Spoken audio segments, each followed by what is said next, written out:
Welcome back to the Word on Fire show. I'm Joseph Glore, your host, and the assistant content director here at Word on Fire.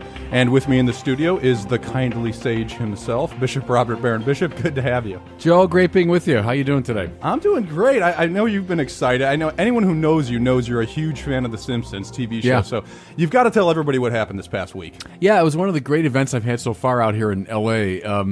Through William Friedkin, I think I told that story earlier, the director of The Exorcist, he came out here to interview me for a documentary he's doing.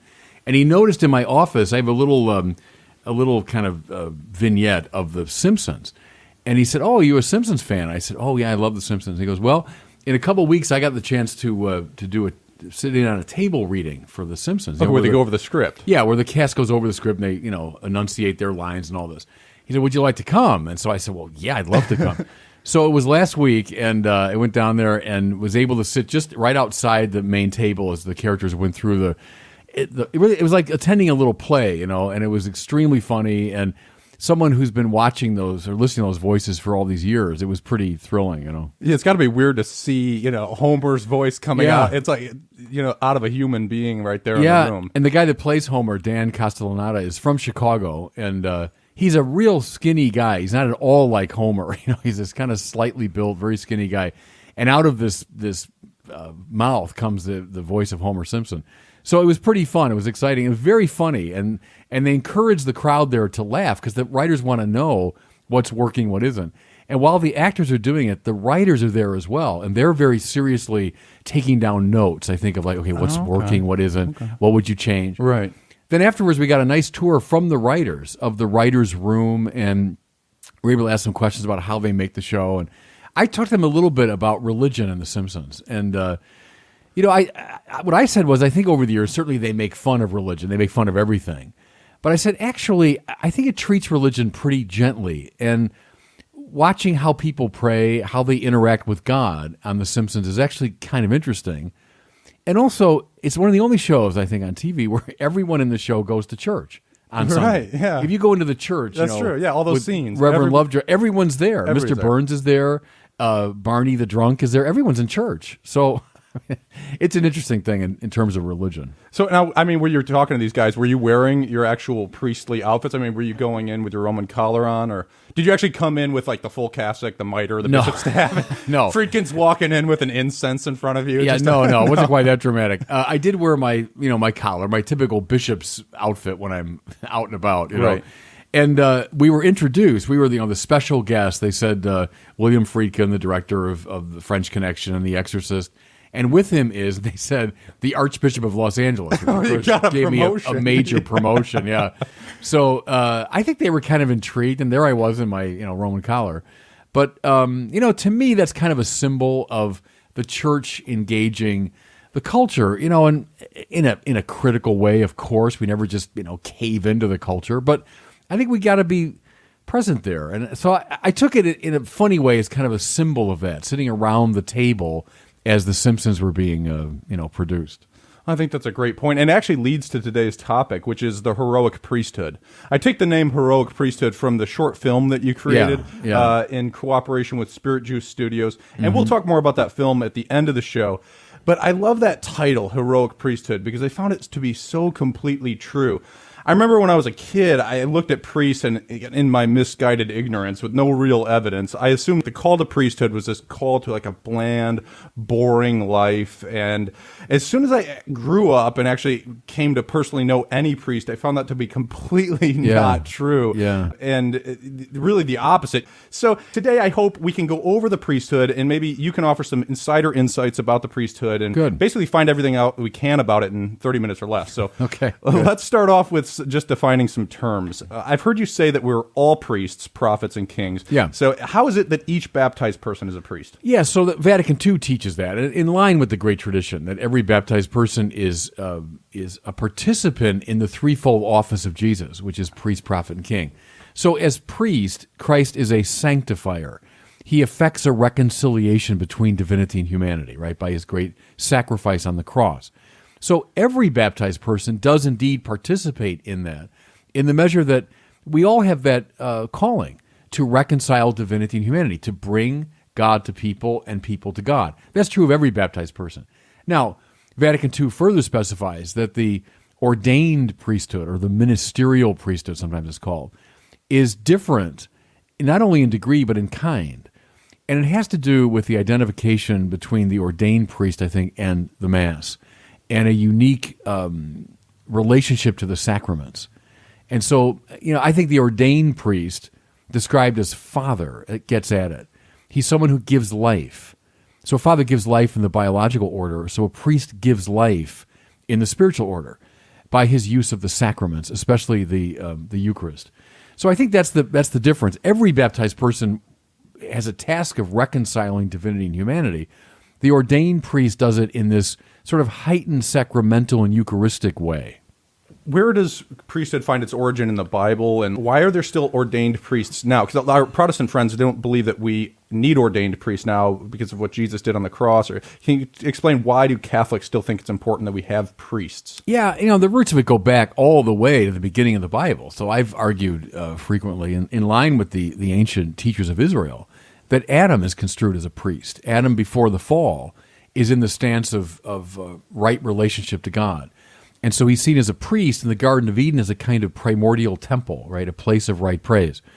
What happens in sin is we lose that priestly role. We stop being priests. We start worshiping ourselves and worshiping creaturely things. So God establishes Israel precisely as a priestly people. And don't let that phrase just run through your mind. It's an important phrase. A priestly people. A people trained in right praise. They know whom to praise. And then see, in turn, Israel is meant to teach the world how rightly to praise, which is why at the center of Israelite life was the temple, the place where priests performed sacrifices that reconciled divinity and humanity, right? So Jesus now is seen as the new Adam, Paul calls him, knowing everything I just said about Adam.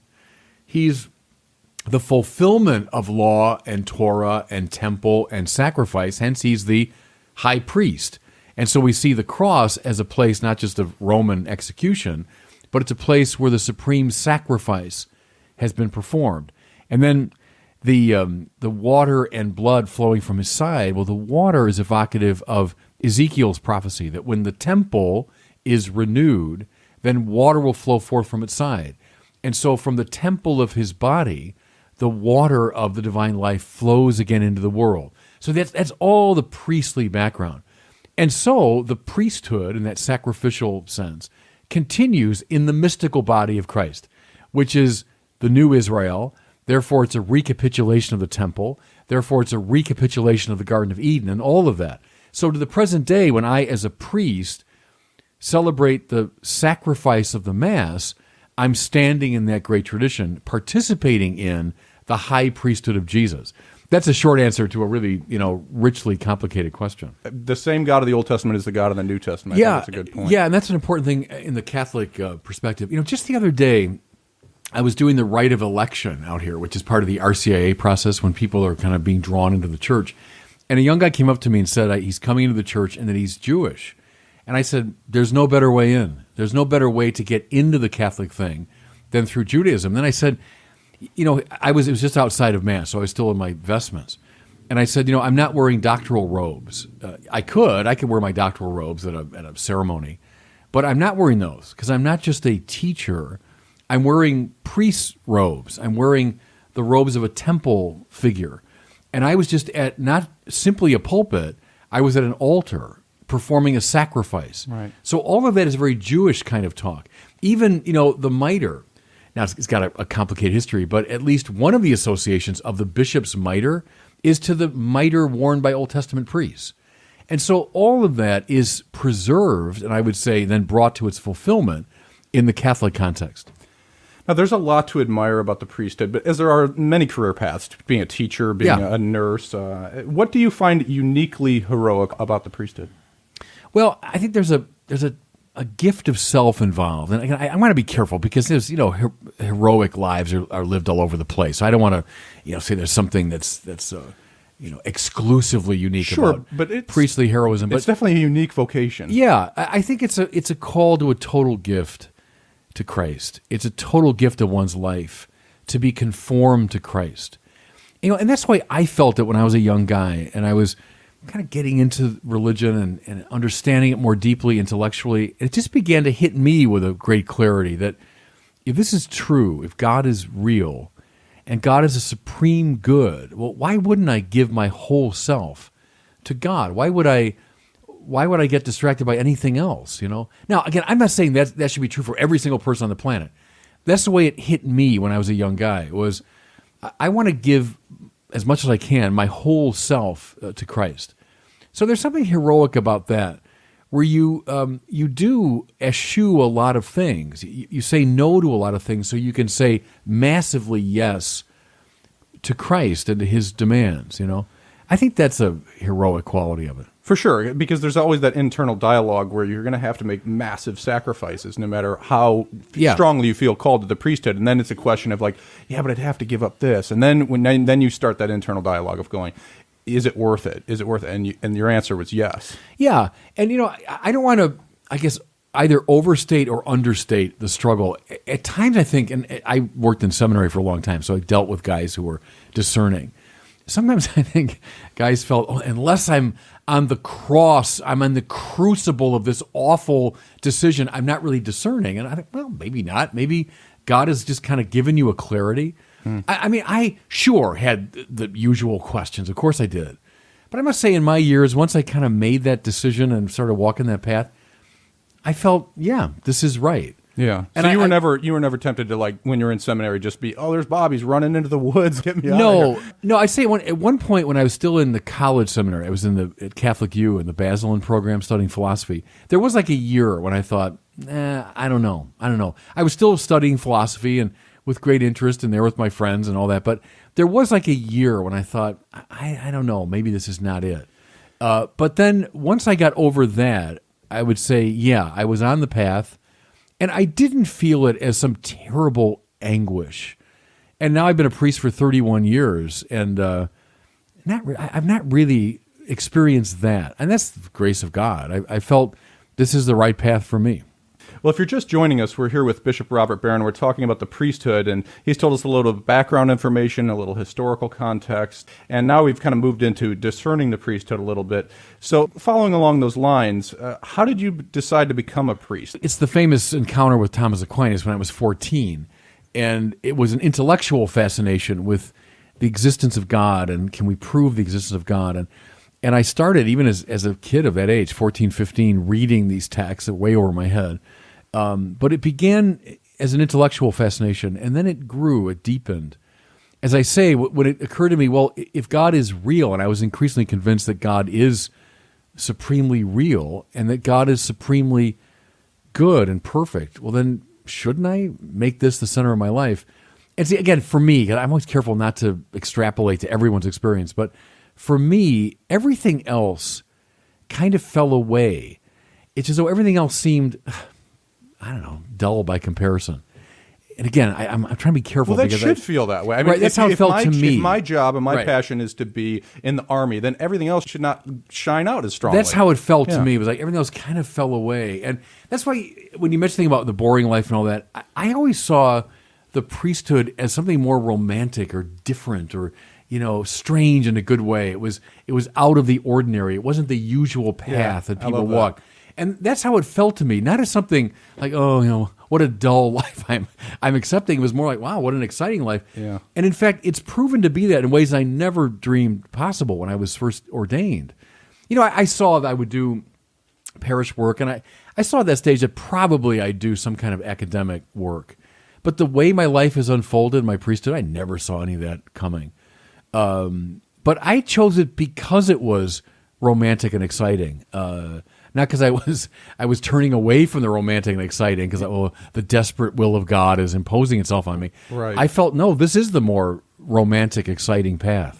There's certainly nothing more rebellious, like as our friend Peter Kreeft has said, that it's the last great rebellion in the secular culture. I think that's right. It's a rebellion against a sort of an ordinary take on wealth, pleasure, power, and honor, and that's what makes my life worthwhile. And the priest says no. And I remember at Mundelein, where I taught and was rector, trying to explain the promises priests make in those terms.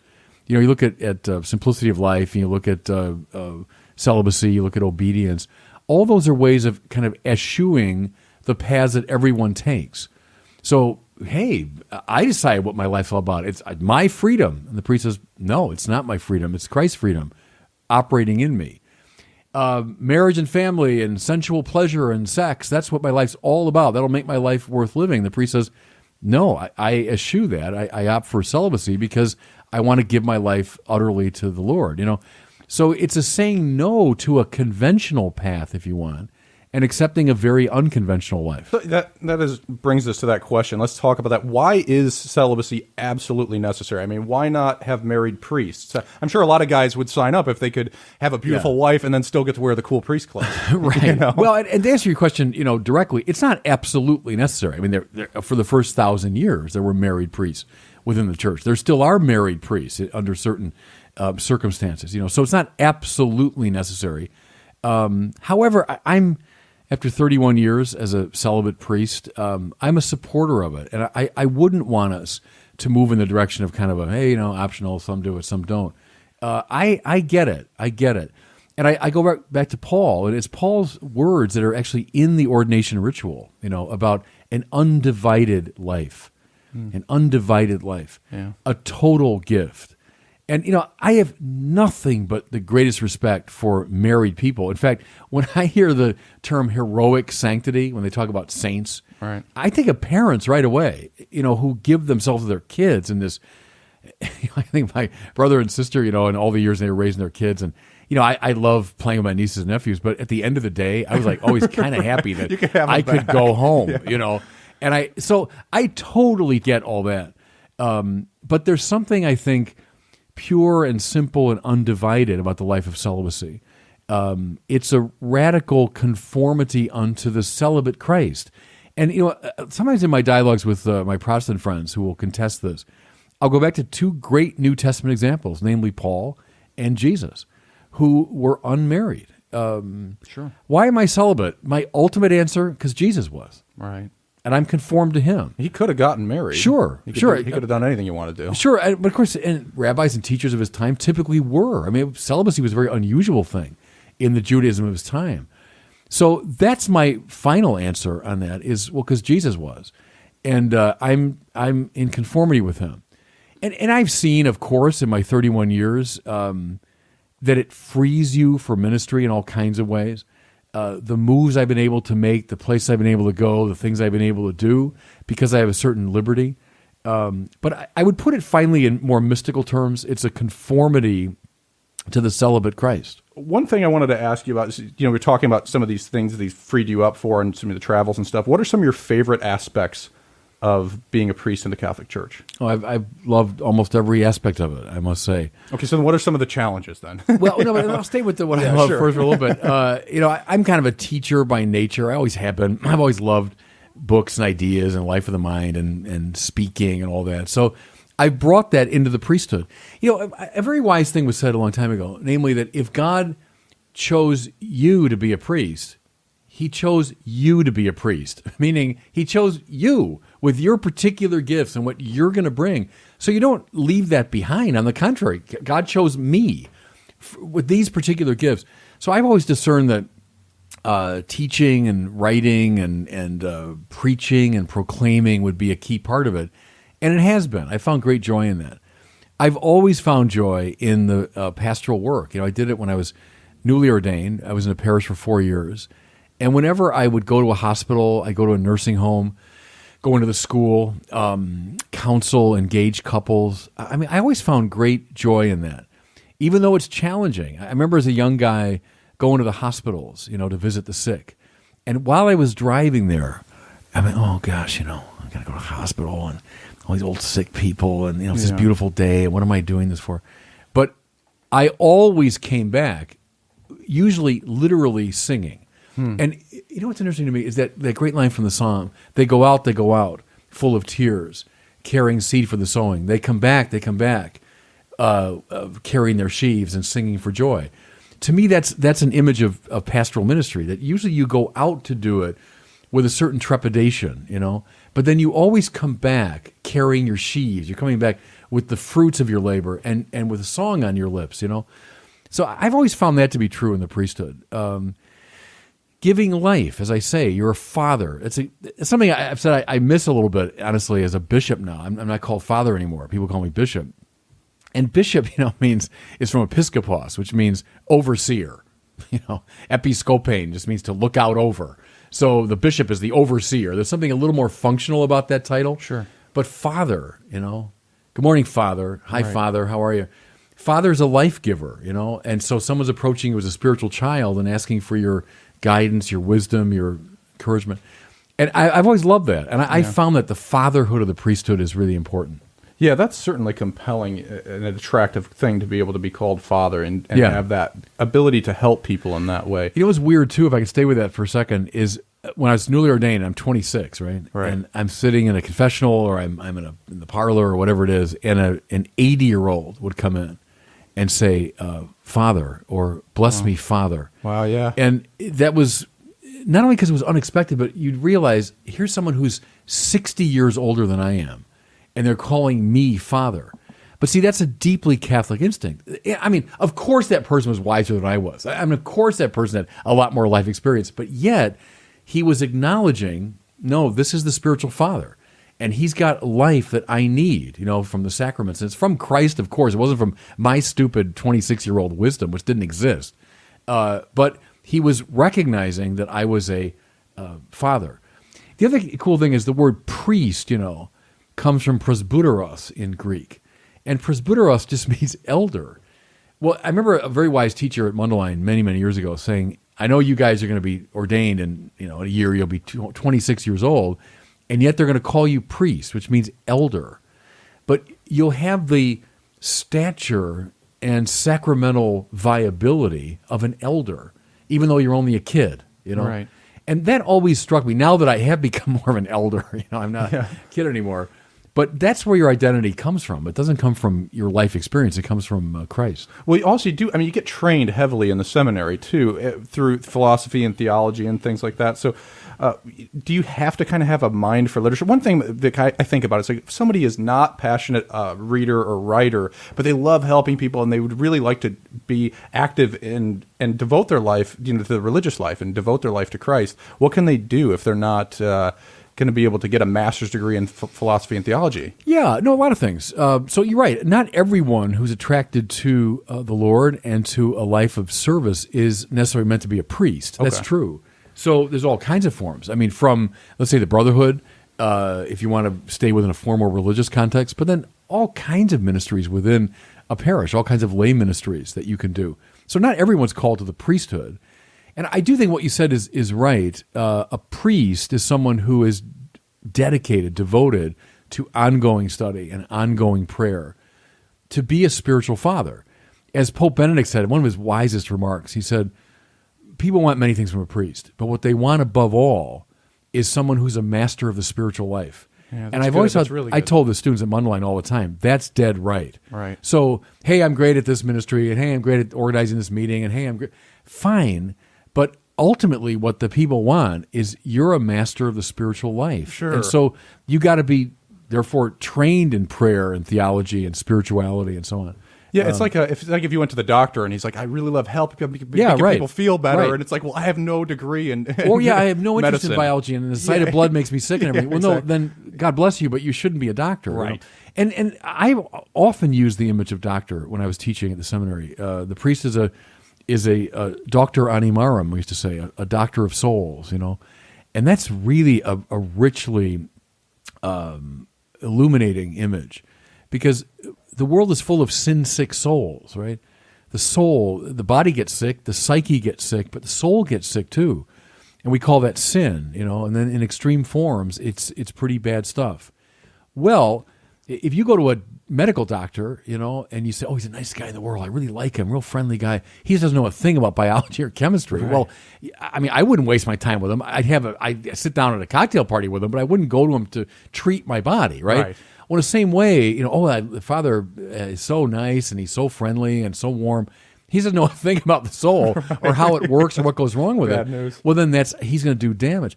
Remember Teresa of Avila's great line where she said, if I had to choose in choosing a spiritual director, if I had to choose between a holy man and a smart man, I choose the smart man. And that, see the point I'm making there. So if I have to choose a medical doctor who's really a nice, great guy, but he's kind of iffy on biology, for heart surgery, or a guy who's a bit of a jerk, has no bedside manner, but man, does he know his biology? Of course, I'll go to Mr. No bedside manner. Now you don't want to have to make that choice, but I think that's a very important thing. Nemo dat quod non habet, as they say, right? No one gives what he doesn't have. So you're not going to be a spiritual father unless you yourself are being steadily fed in the spiritual order. Right. So it goes back to that treasure in earthen vessels thing, too, which is the defense of the church and the defense of the priesthood at large, even though we might have some poorly behaved priests that are out there. But again, I don't even want to talk about that, because the vast majority of priests just are these heroic types, all the way down to the diocesan priest who just, in his simple way, has served his local small parish in a beautiful life. So it's a compelling vocation, truly unlike any other path, the strangest way, I would say, and that's what I love about it. So what advice would you give? I mean, I think I'm certainly intrigued. What advice would you give to guys that are out there that are intrigued and contemplating the priesthood? I'd say, first of all, pray and ask the Lord directly. What do you want? Every day, insistently, the way people do in the Bible. Ask him over and over again, what do you want? Show me, tell me. And then look for signs, Secondly, get a good spiritual director. So don't do this on your own. Again, Teresa of Avila, if you do your own retreat, you're your own director. No, then the devil's your director. So I think that's right. It's very good in the spiritual order to have a mentor or a guide. I would find someone, maybe it's your parish priest, it's a good priest friend, I don't know who it is, but find a good spiritual director. And then follow Galatians 5, the famous text for discernment. What are the fruits of the Holy Spirit? And Paul says love, joy, peace, understanding, etc. Look up Galatians 5, you'll find this list. As you discern, what's giving you the deepest sense of joy and peace, and what's making you more loving as you think about it? That's the path you should walk. So use Galatians 5, find a good spiritual director, pray about it all the time, and go to Mass every day, certainly. Also, I encourage people, listen to others around you, because often the people around you see more clearly than you do. They'll say, well, yeah, of course you should be a priest. Are you kidding? Right. Or the opposite. A guy who's totally convinced, this is my path, but no one around him agrees with that. They all go, no, man, you're great, but no, that's not you. Right. Listen to that. Pay attention. Now, I'm a John Henry Newman guy. Not one of them is going to solve it, but probably all of them taken together. And then you follow the illative sense and you say, yeah, that's what I'm supposed to do. Also, realize that life is short. One thing I find with the millennials a lot is they have this thing about keeping every option open all the time, that I have all options open all the time. Well, you don't. Life is short. It goes by fast. And so, you can't just keep everything open. You got to say, jump in, jump onto a path, and it's not going to be perfect. You will have some regrets, but everybody does.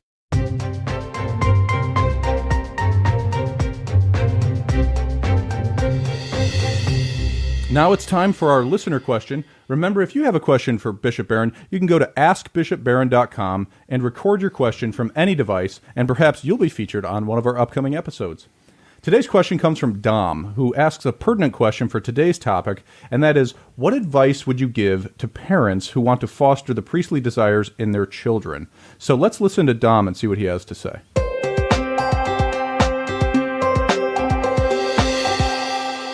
Hello, Bishop Barron. My name is Don. I currently live in the Philippines, but am a Chicago native. I'm a father of 4, and my 2 oldest children, ages 8 and 7, often talk about becoming priests. My question is, after prayer, what would you recommend to parents to nurture religious vocations in younger children, as well as in adolescents? Thank you. Yeah, it's a great question. In some ways, everything I've just been saying would apply in the context of parents. But, I think of my own parents, who were just, to me, they were models of how to do it. I made noises about the priesthood on and off when I was a little kid.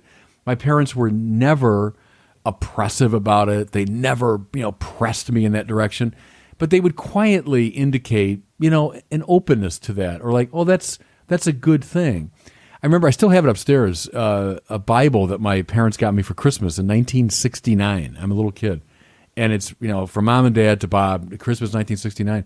Well, I still have it because they sensed I was kind of interested in religious things, So I would say that don't be pushy, of course, but don't go the other direction. My generation got too much of that. Was back off. Who am I to tell you what to do? You make up your mind. No, I think gently, quietly affirming that, that's a good thing you're thinking about, and you should be open to that. Also, I would say you as a parent apply Galatians 5. Is watch your kids as they move into the religious space, if you want to put it that way. What's happening to them? Are they increasing in their joy and their peace and their love? Watch them. And then can you discern some of the gifts that a priest should have? Maybe better than they can. Maybe you can see, you've got what it takes. They say, too, that it's the encouragement from an adult is the most important thing in discerning a vocation for a young person. That an adult, they say the studies have shown preferably 2, 3, or 4 who say, you'd be good at that. I can see you as a priest. Don't be afraid to do that. I don't think that's being pushy. That's just being realistic. So, all those things I mentioned, but your instinct, too, is right. Pray for your kids above all. Thanks so much for tuning into the Word on Fire show. If you or a loved one feels Jesus calling you into the priesthood, please do visit the website heroicpriesthood.com and watch our Emmy-nominated short film on the Heroic Priesthood, and share this episode of the Word on Fire show with all the young men you know. God bless you all, and we'll see you back here next week for the Word on Fire show.